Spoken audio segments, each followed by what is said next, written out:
ছাত্রদের পক্ষে কথা বলতেছে কেন, ছাত্রদের পাশে কেন?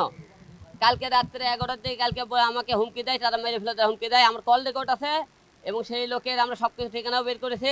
আমরা শান্তি চাই, আমরা কোনো মৃত্যু চাই না, আমরা কোনো সংঘাত চাই না, আমরা কোনো মনে করেন কারো কোনো মায়ের বুক খালি চাই না। আমরা শান্তির পক্ষে ছিলাম, এখনো শান্তির পক্ষে আছে। আমি সবাইকে উদ্দেশ্যে একটা কথা বলতে চাই। আর আমার কথা, আমাদের মাননীয় প্রধানমন্ত্রীর কাছে আমার একটা প্রশ্ন,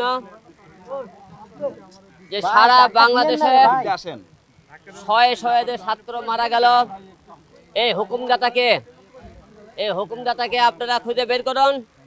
কে হুকুমদাতা যারা আমাদের এত ছাত্র মেরে ফেলে দিল, আমাদের বাংলাদেশে এত সম্পদ ধ্বংস করলো, এবং আমাদের আজকে ছাত্র আন্দোলনের মধ্যে বিভিন্ন রাজনৈতিক দল, বিভিন্ন লোক ঢুকে, ক্যাডার বাহিনী ঢুকে বিভিন্ন ছাত্রকে হত্যা করা হইতেছে।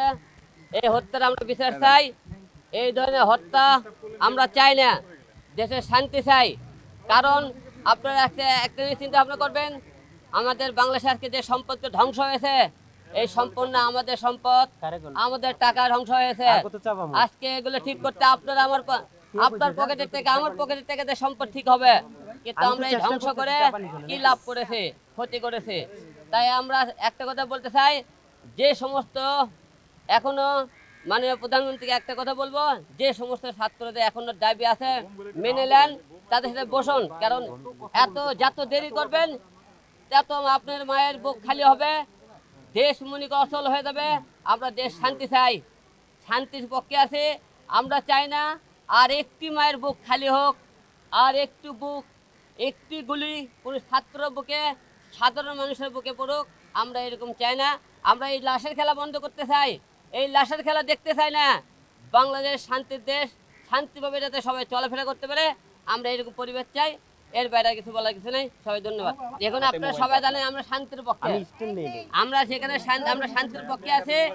এবং আপনারা সবাই জানেন গতকাল আমি ছাত্র আন্দোলনের সাথে ছিলাম, সেখানে কালকে কথা বলাতে কালকে রাত 11টায় আমাকে মেরে ফেলে দেওয়ার হুমকি দেয়, যে হিরো আলম কালকে তুই ছাত্রদের পক্ষে কথা বলছিস কেন, ছাত্রদের পাশে কেন? কালকে রাত্রে 11টার দিকে কালকে আমাকে হুমকি দেয়, তারা মেরে ফেলে দেওয়ার হুমকি দেয়। আমার কল রেকর্ড আছে এবং সেই লোকের আমরা সবকিছু ঠিকানাও বের করেছি। এই হুকুমদাতা কি আমি জানি না, আমি আপনাকে কল রেকর্ড দেবো। কালকে আমি ছাত্রদের পক্ষে কথা বলেছিলাম দেখে তারা আমাকে মেরে ফেলে দেওয়ার হুমকি দিয়েছে।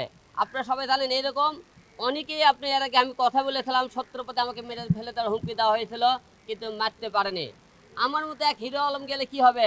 হাজার হাজার ছাত্র আজকে লাশ হয়ে গেছে, হাজার হাজার আজকে পরিবার আজকে অসহায়। কই একটি হিরো আলম গেলে কিছু হবে না। কারণ সত্যের পক্ষে কথা আগেও বলেছিলাম, এখনো বলেছি, ভবিষ্যতেও বলবো।